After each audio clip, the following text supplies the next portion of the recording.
Welcome back to another technical deep dive here in the debug zone.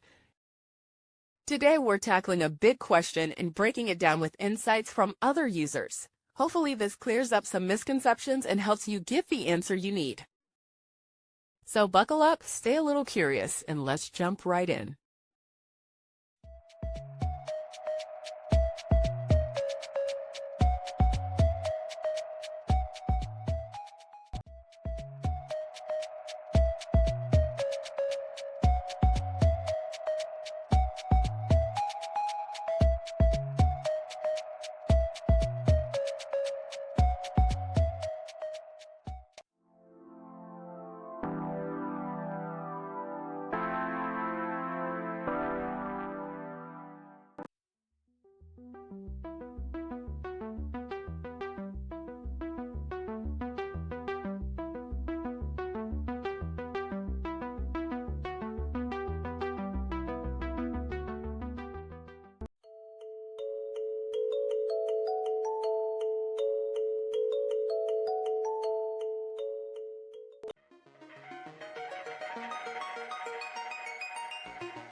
And that's a wrap.